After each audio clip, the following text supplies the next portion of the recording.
everybody, I'm Adam. I'm Stephanie. And we're here from the Eclectic Gamer to give you our Gencon review. Recap? Recap? Recap. I like it. So when it comes to the games that we're excited about, that we got, that we haven't played yet, Vast is my most exciting.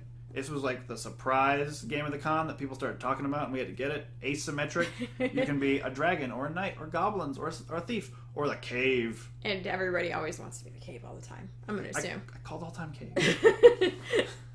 What were you excited about? What was your So mine, the game that we rushed for Thursday morning was Islebound, the Kickstarter edition, because I stupidly did not back the Kickstarter of this. I've heard really interesting hype about this one, such as it possibly being better than City of Iron. So I hope it lives up to that hype. Cool. Dragon and Flagon sold out on Friday. It's designed by some of my former War Machine crew in New Jersey. Hey, Engelsteins. Programmable movement like Robo Rally, which I love, but you can jump off of barroom tables. And other fun things. That one. Okay, so we also are looking forward to trying Mansions of Madness, which will hopefully be like the original Mansions of Madness, but less fiddly, and nobody has to play the really lame keeper. So those are both good things, I think. Cool. One of the ones I wanted to pick up, but was constantly sold out, they saved a couple for each day, but kept selling out, was last Friday. It's a hidden movement game like Letters from Whitechapel or Spectre Ops, except you get to play as Jason, and people are running from you because they don't know where you are, which seems like a cool twist on the hidden movement game to me. Yeah. See how it actually plays. Oh, and of course the hotness from the con, Seafall, which again they only had sold out so fast. A few copies. I think it sold out. Well, we mentioned it sold out before the general admission. And I've been diligently trying to stay away from spoilers from this game, so I know hardly anything, and we'll have to wait. Arcane Academy, they only had very few games. We talked about it before. We're going to get it anyway. We'll just get it later. We got enough games at the con. Yeah, that's true. Let's see. City of Spies, another Stronghold game. I know almost very little about how it actually works, but it was the game that I won for free during the D6 generation taping, so I'm looking forward to trying it. All right. And finally, Tides of Madness. It's like Tides of Time, but with going crazy. Two-player drafting game. We like Tides of Time. What's that to like? Yeah, right? You like Portal. Yeah. Cool. And those are the games that we are excited but ignorant about. Yes. Hey, Adam. Yeah? Are you smarter than a box of rocks? I don't know. Let's find out. So I had to buy this. It was $10. It's literally called Box of Rocks. It is a trivia game where all the answers are 0, 1, or 2. The person tries to answer, and then you shake up the box of rocks, and it will show 0, 1, or 2 white lines, and the box of rocks will answer. And if you answer worse than the box of rocks, you will never live it down. It's stupid fun, and this is what happens when I send you to the vendor hall by yourself. I mean, that was your choice. Yeah. That's fair. I don't think there's much else we can say about the box of rocks. I don't think so. I've only played once, and I think I beat the rocks. I lost in the demo. They put it on a scorecard. Very nice. So Stephanie, have you ever thought, I love fireworks games, but I also want a little bit of Sherlock Holmes in there? I don't think I've ever thought that. Can you think it real quick so we can get on with this review? Oh, yeah, right. So, Beyond Baker Street. So this plays almost exactly like Hanabi. Like, it's ripping off Hanabi like nobody's business. Only there's a little bit more of a structure of a game around it. So if you're not familiar with Hanabi, it's basically the entire premise of the game is it's a game where you have a hand of cards, but you hold it in such a way that you can't see your cards, but you can see everyone else's. And then you have to do something with the cards, but you don't know what your cards are, so you have to give people hints, and that's the game. So this is very similar. Almost, you hold the cards up, you can't see them. One of the actions is to give people clues. Literally say, these are all your sixes, these are all your reds, etc. Yeah, instead of playing the numbers in order, you're trying to play them to individual piles to then get the numbers to sum up to a certain amount. And you're trying to do it all before the countdown timer, which is Sherlock Holmes, counts down to 0. There's also player powers that you can do, so that gives it a little something different. Yeah. It's basic I feel like this happens with a lot of games, and we'll talk about another game where I think this happened later, but like one game will come up with a basic concept, so like Dominion, was one of the proto games of deck building, and everyone's just like, oh, we can do this, what can we do with this? And then it's really just basically say, how can I make Dominion and throw something cool in it? This is, how can I take Hanabi and throw some more cool stuff in it? Yeah. But I'm okay with that, we love Hanabi. I know, we love Hanabi, and everybody I've played it with loves it, or is smart enough not to tell me that they don't like it. But I've heard tales that some people perhaps wish there was more of a game to Hanabi, and Beyond Baker Street is the answer to that. Sweet. So, I hate Love Letter. But Stephanie, there's an Archer Love Letter. Let's play that. That sounds awesome. Once you go blackmail. It's Love Letter with Archer characters. Yeah. It shouldn't be more fun. I actually have only played Love Letter like once a really long time ago, so I think there might be slightly different cards in this one, like slightly different powers, but I'm not really sure. But I hated playing Love Letter, and then I played this, and I was like, yeah, let's play it. Let's play it again. Let's play it again. So, just goes to show you, people, theme is important. Yeah, especially if you're as superficial as I am. I will say that I've definitely made fun of them for having, like, licensing Love Letter out to a million different things. I'm like, oh, whatever, oh, whatever, oh, whatever, oh, whatever. Ooh! Yeah, right. You just have to find the right theme, apparently. Yeah. So. Woo! Anna! Danger zone. So Adam loves penguins. Yeah, I do. And Adam also loves flicking games. Oh, hey, Adam! It's a penguin flicking game.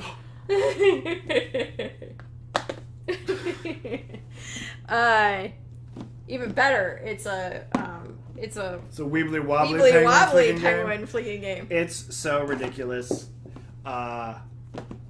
It's actually, the box is actually like a Russian like nesting dolls, and then you like pull them all out and they arrange them into a high school, and then you flick your Weebly Wobbly penguins around. Yeah, and then if you're me, you lose terribly every single time. Yeah, that's fine. It's very random. You get random cards for points. You're trying to get through doors, and one person's the hall monitor and chasing everyone else. It's like a pure gimmick of flicking game on this wobbly thing. You can make them curl around like curling, or you can make them flip over. It's ridiculous. I don't know how you think it compares to your flicking games, but this is definitely one I was definitely gonna buy, no matter what. How it compares to my flicking games? How do you like it compared to other flicking games? Oh, okay. Well, I like it more, I think.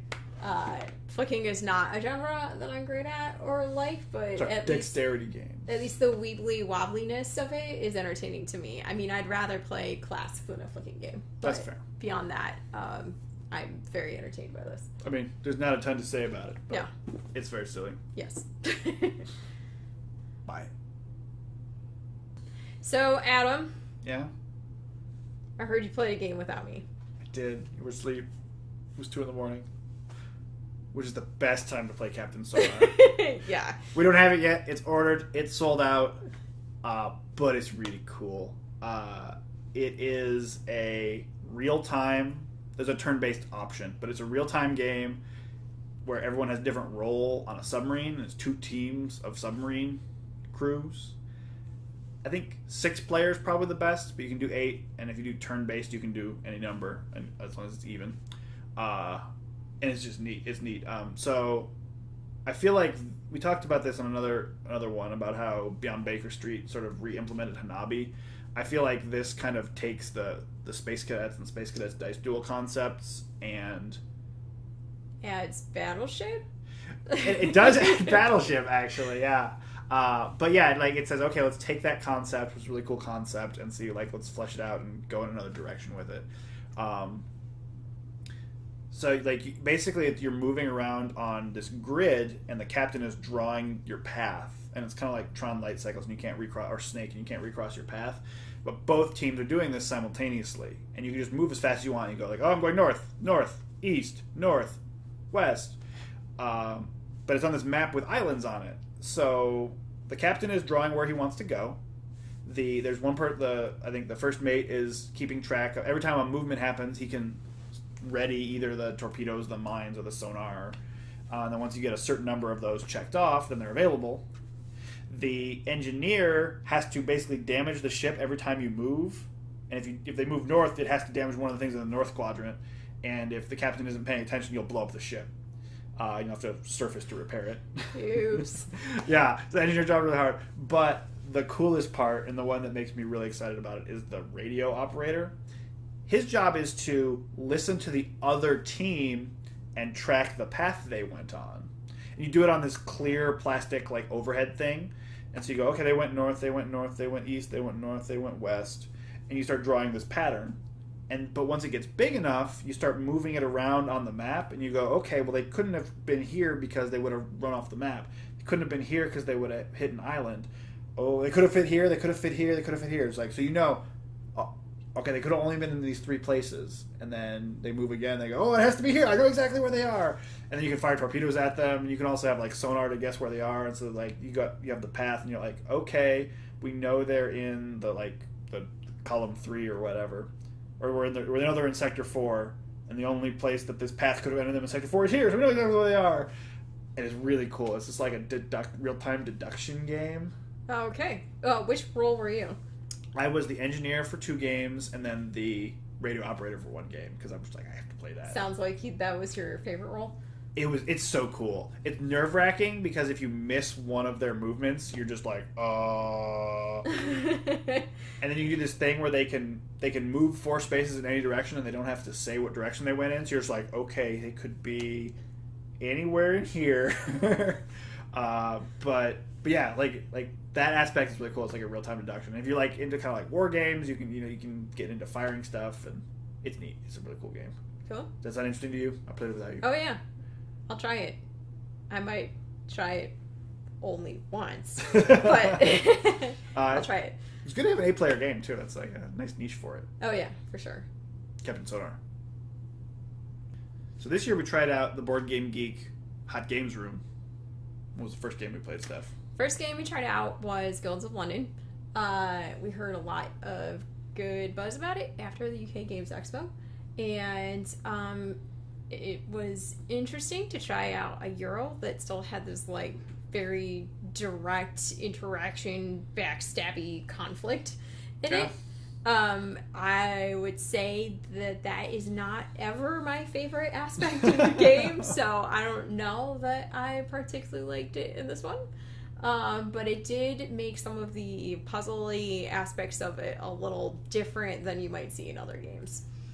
Yeah, so it was this. So we played a 2-player game, which is different in how you lay the tiles out. So in a 3 or 4-player game, the board actually kind of expands as you go. But in a 2-player game, it's just always a 5x5 grid. But basically, the idea is you draw cards, and you can either use the cards to get new followers, or move your followers, or play them for their ability. In which case, sometimes you had to pay to discard other cards to do it. The idea is you try to take over one of the squares, and if the square was full of people and each square had a different number, then you would take it over. The first place person would get a certain number reward and take it over, and the second place person would get another reward. So you're trying to figure out what rewards do I want, what do I want to get.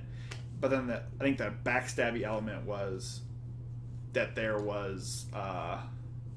these neutral pawns that you can like substitute the other player's pawns with, so you could like directly take them away from the squares that they were winning. Or you could, I think there were other card elements that allowed you to, like, move their pawns. Basically, it was a lot of, oh, you think you got this, but now you don't. Yeah. Haha. There's a lot of that, it felt like. And maybe that's because we were playing 2-player, we were only directly attacking each other the entire time. That's true, that could have changed up. But I don't know, that's definitely not my jams. Yeah, that's fair to say.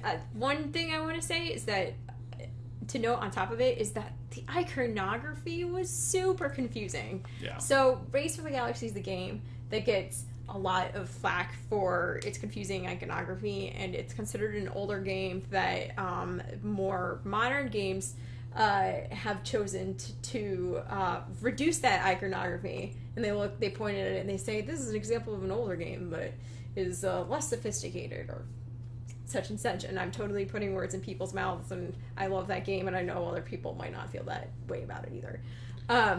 But something Race to the Galaxy has is that it has a handy little reference sheet which explains all of the symbols and what they mean. And if a symbol isn't on the sheet, it has a different colored background and has it explained it on the card.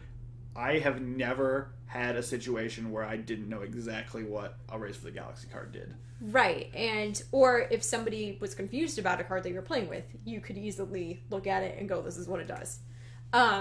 Guilds of London had confusing iconography, and it had a reference sheet, but it did not explain what the symbols were. Instead, it explained what some of the cards did. So you had to look for a card that had similar iconography and infer, and then all the tiles weren't necessarily on there. Yeah, there's this backwards deduction element and then there were certain tiles that we just had no idea what they did. It was definitely confusing to learn and play in a... Yeah, to be fair, we learned it and played it in the Board Game Geek room, and I'm sure once you play it 3 or 4 times, you'd have it down, you know what to do. Mm-hmm. But I don't think it's worth it for us to pick up just because of that antagonistic element. Right. So I'm sure I'd feel differently about it after 4 about the iconography element after 4 playthroughs of it. But if you're only playing it once and first time playthrough, it's a little rough. But yeah, I'm trying to think what it's kind of... It might have just been the grid set up with the tiles, but it reminded me a little bit of... Am I totally blanking on the game where you pick up all the meeples and you drop them one at a time? 5 Tribes? 5 Tribes. 5 Tribes, but more antagonistic. It's 5 definitely. Tribes if everybody's the assassin and they're assassinating your personal meeples rather than just random meeples on the board. Yeah, that probably wasn't a great example. But yeah, literally you're just trying to take over stuff over everyone else, and yeah. Not our game, but it's kind of cool. It's respectable. Yeah. All right, so Adam, how did you feel about learning a game and then immediately teaching it to 3 other people? It was so easy. I don't see why everyone can't do it. Yeah. No, so we also did the Board Game Geek Hot Games room. We played Terraforming Mars. We were excited to try it out because it was one of the ones that was on our list. So we sat down, we were learning the rules, just, let's read through the rule book, figure it out. Mm-hmm. And a couple guys, came up and they wanted to, they're like, oh, you guys playing? We were just getting started on our first turn. Yeah. And so they were interested in it and wanted to play. And we told them, we're probably just going to, we had somewhere to be. And so we said, well, we're probably just going to play through a couple turns, maybe play for an hour. Mm-hmm. And then we're going to stop. And we said, if you'd like to jump in and do that, you're more than welcome to. And they wanted to. So I had just read the rules. I had a vague idea of what was going on. Stephanie's okay with me teaching her, leading games like that. I have no idea how other people were going to go. It seemed to go pretty well, though. It did. So one of them, I think, bought the game in, the middle of our second turn online. And the other guy, when we left, just immediately wanted to restart the game and play over again because he really wanted to play through a whole game of it. He was that excited about the first couple turns that we had taken. Yeah. Terraforming Mars sold out on Friday. Stephanie was interested in it, but she wasn't sure. So playing it in the Board Hot Games room was great. Mm-hmm. And you ordered it afterward, right? We have not ordered it yet. You're going to, right? We are going to. All right, yeah. It's a Euro game where it's hex based, and you're trying to terraform Mars, and then basically the game ends when it's like Quidditch ending, right? It doesn't necessarily end with someone winning. When you create enough oceans and you raise the temperature so that humans can live on it, and you create enough oxygen in the atmosphere. But yeah, it was really neat. It was like a tableau building. It was like double tableau. You're building your own tableau, but then there's also the group tableau of Mars, right? That affects everybody. So, one of the guys played with it. I forget their name, and I feel very bad. Sorry. So much going on. But a lot of the cards you play can go in front of you, and they give you extra abilities. And you also have this board where it's you saying, okay, I'm producing 1 plant a turn, I'm producing 1 energy, 1 heat, 1 steel, 1 titanium, 1 money. And then you can increase your production, so you go, oh, and then at the end of the turn you're like, oh, I'm producing 1, I get 1 cube for it. But then you can increase your production, and if you're like, oh, I'm producing 4 a turn, then every turn I add 4 more, and then I can spend those plants to increase the oxygen. So you had the cards out in front of you that give you powers and abilities and affect things, and the more things you play, they build on each other. And you had your grid that added things that you could use to buy and play and do other things. And then also you had the planet itself. Right. And that's what I think mostly what you're talking to about the joint tableau, right? Yeah, it's not really a tableau because it's a hex. But you're building. You're putting down oceans. You're building like parks, basically. What are they called? Green Botanical areas. Yeah. And then cities. And then there are a lot of cards say you can't play this until the oxygen level is at 4%. So you can't play your animals until there's enough oxygen for them to breathe, and you can't play. I'm trying to remember what some of the ones were for temperatures. I had one where I could produce microbes, but the temperature had to be a certain temperature. Oh, okay. And then there were other cards that said you can't introduce this element until you have some microbes. Yeah. So it was neat because you were doing your own thing. You were building an engine, which is something I love. I love things like Race for the Galaxy and Dominion, where I feel like I'm building this little perpetual motion machine. And I'm trying to make it go as cool as I can. But it does remove a little bit of interaction most of the time because, like in Dominion, unless you're playing with a lot of attack cards and stuff, like I don't care what you do. I just trying to make my thing go. Right. But this was fun because I'm just like, I need the temperature to go up to 3. Maybe Stephanie will do it. So I'll just do all this little piddly action. And you would get bonuses when it hit if you caused it to give above a certain temperature. So I would be like, oh no, I need to get the temperature above a certain amount, and I don't want to play my temperature increasing card now because that will allow Adam to take the bonus for increasing it the next degree. So that was cool. It had this neat thing for the victory points at the end. Normally they'll, especially in like a Euro game where you have a victory point salad, what they call it. I think so. Yeah. It would be like, these are all the things you get victory points for. And that's cool. And this had a number of those, but it also had 5 spaces on the board that would say, you get victory points for this at the end of the game. You get victory points for this at the end of the game. But not all of them are going to be done. As an action, you can say, I'm going to mark this one with my cube to say, this is one of the scoring conditions at the end of the game. And only 3 of them can be done throughout the game. So, it is a victory point salad, but you get to customize it as you go through the game. You're like, oh man, I'm doing really well on terraforming rating, so I want to make terraforming rating one of the score, like the bonus scoring. And then Stephanie goes, oh, well, I'm doing really well with cities, so I want to make that. So I don't even remember exactly what they were. I don't remember what they And someone else would go like, well, Adam's going to get points for this, so I'm just going to pick something else. And so you can actually kind of try to customize the way victory points are scored at the end. That was cool. Yeah. So there's a lot going on in that game, and we only played, I think, 3 turns of it. Yeah, so. we didn't play the basic corporations. It's so definitely you get not different corporations that give you full different review powers. by any means.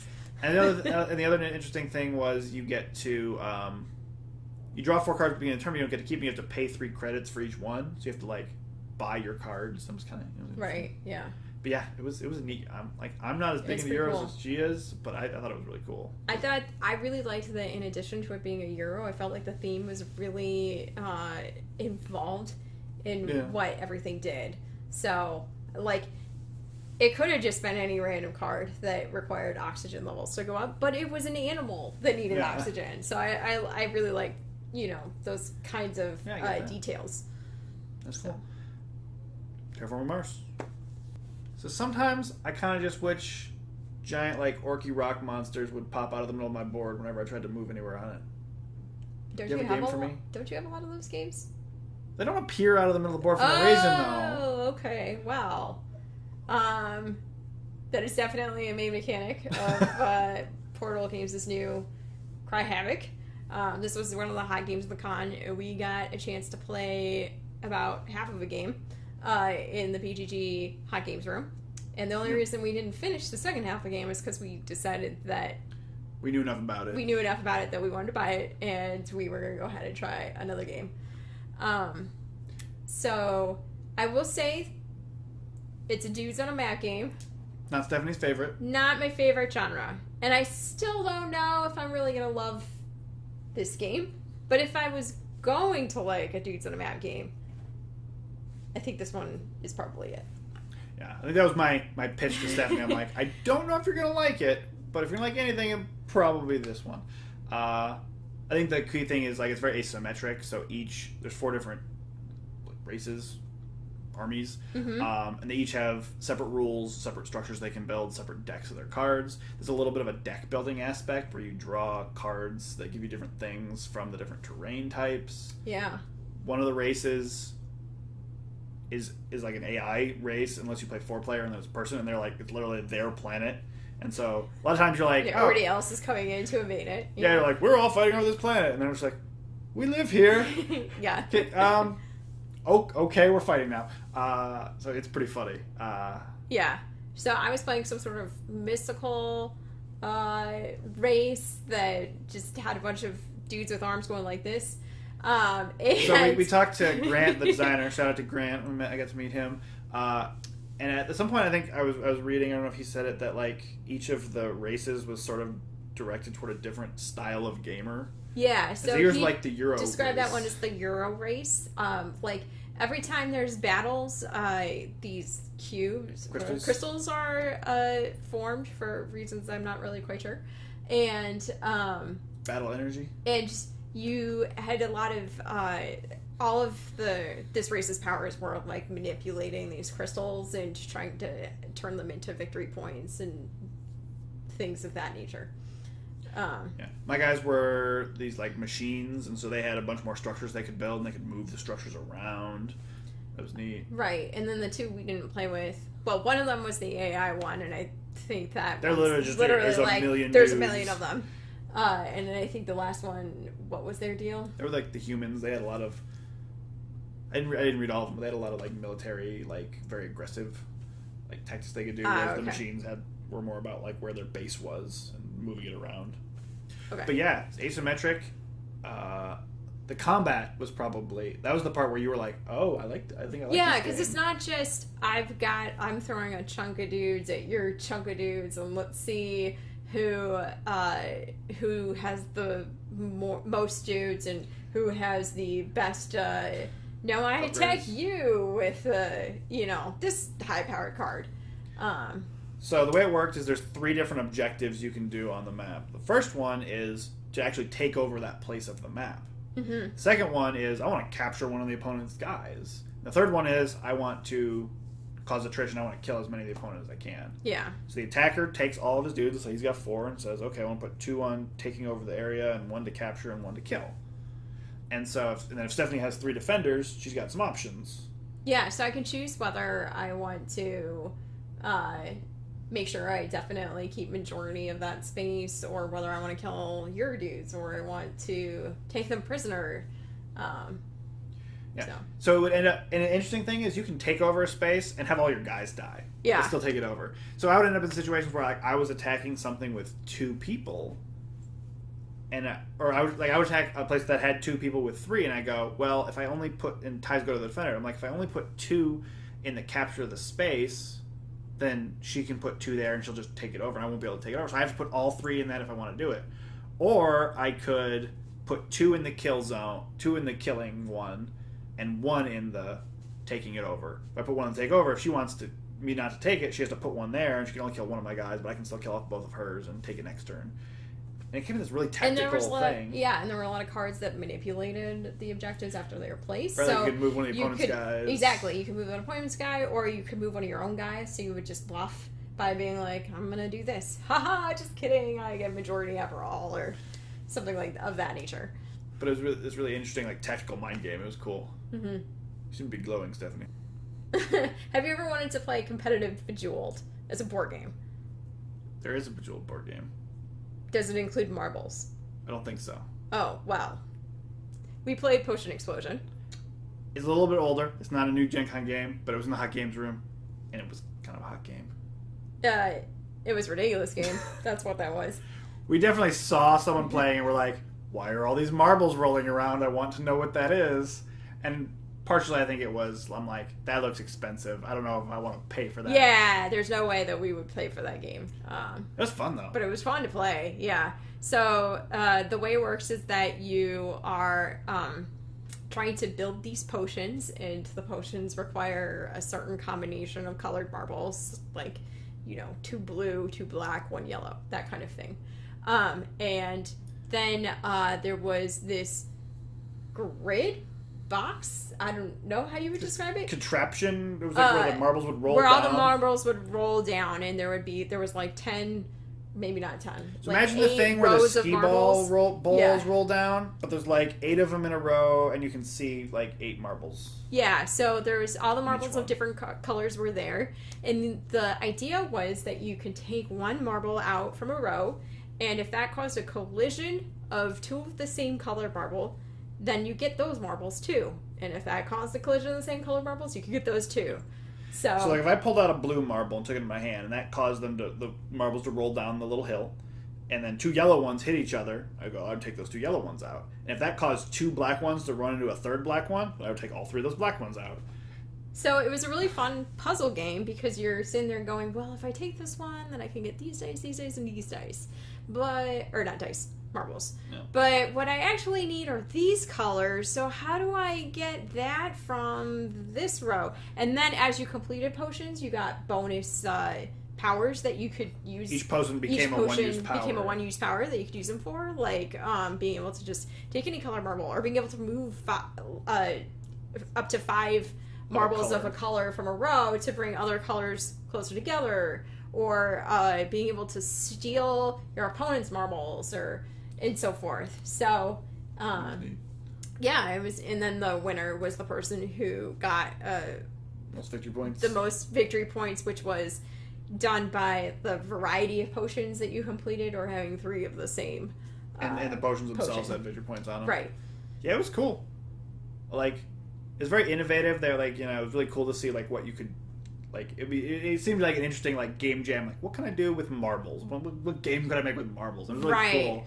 I'm not sure it's worth the price just because it's so hefty. It's super highly produced. Everything looks gorgeous and is really high quality cardboard and the marbles and so forth. But at the same time, for the weight of the game, it's a rather. It's really heavy.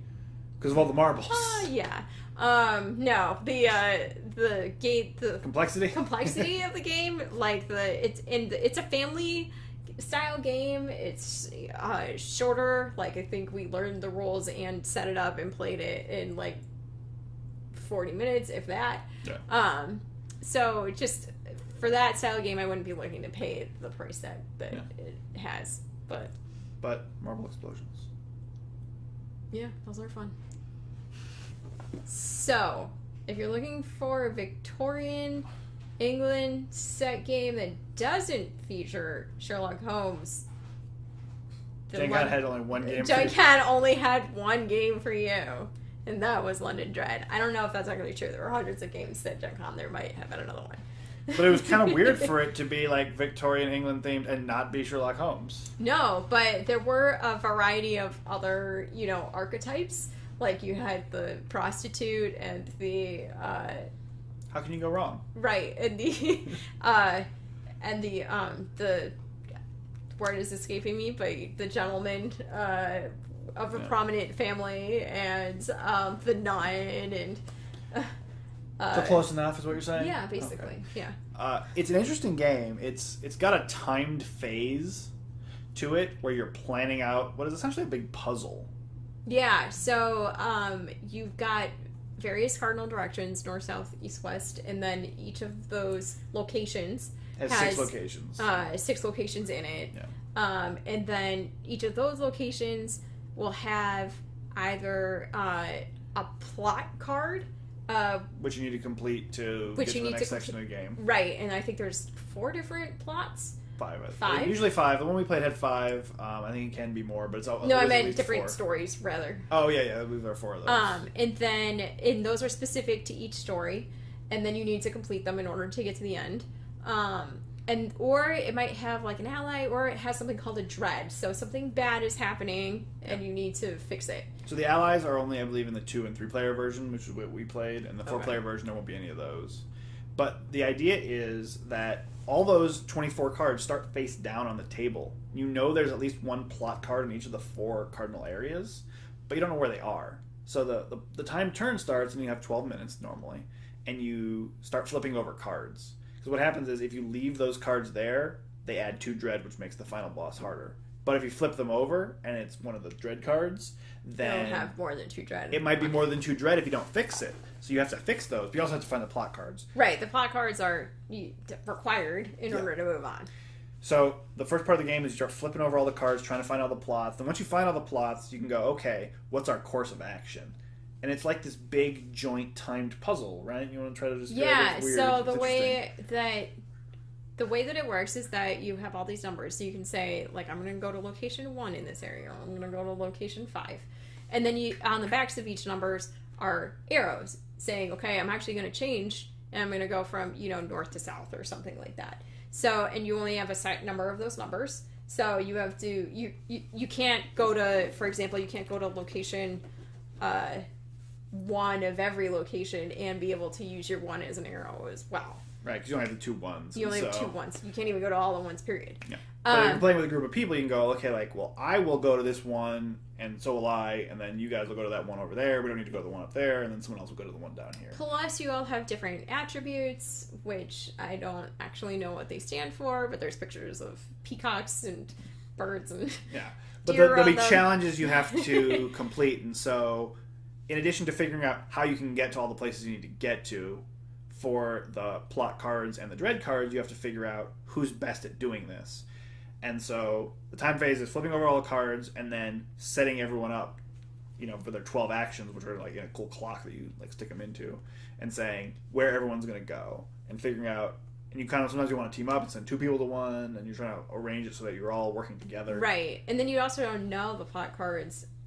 Well, we didn't know. I don't know if you're supposed to know what true. the I don't think so. What the attribute tests are that they're going to be asking for. So you kind of are like, well, we don't want to send just one person to do this plot card because it might require attributes that they don't have at all, and bad stuff could happen if we send somebody who can't help there. And in addition, when you're doing the plot cards, you're rolling dice, and they only have a 1 in 3 chance of having a success. So you could be really spectacular in a certain ability and just roll absolutely terribly. But what they do, the interesting with the plot cards, is you can never fail to advance the plot. Mm-hmm. If you get 0 successes, something bad will happen to you. If you get like 1 or 2, then maybe nothing happens. And if you get 3, then you get a bonus. You get an extra item. So maybe you want to get those. But as long as you get to all the plot areas, you're always going to be able to complete the plot. So yeah, cool. So it's like, so during the planning phase, you're flipping over cards, you're deciding where everybody's going to go. And then on the execution phase is when you... Which is not timed. That's when you actually move everybody around and when you roll the dice and find out what your successes are in the plot cards and so forth. Yeah. So you do this big joint timed puzzle and you figure it out and then you see how well you did.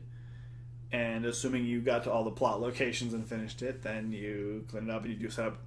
One we played only had 1 chapter, but most of them have 2. Then you set it up all again with the next chapter with more difficult encounters, and you do it again, and then you go on to the final encounter.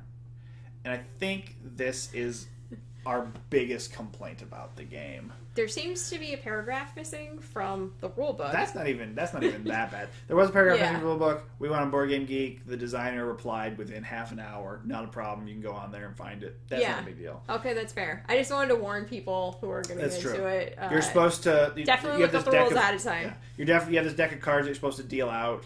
That you have everyone can use throughout the game, but in the final showdown, you're supposed to deal them out to all the players, and then you start with 1 die per player. Okay, so Adam, what's your biggest problem with the end scenario? So it's sort of that bunnies with a magic carrot game problem, where the whole like end plot when you're like it's called the end game and you have like multiple things you have to do to try to like chase down the villain. And it's cool, but basically what it is you get dice as a reward. So you start with 4 dice, 1 for each player.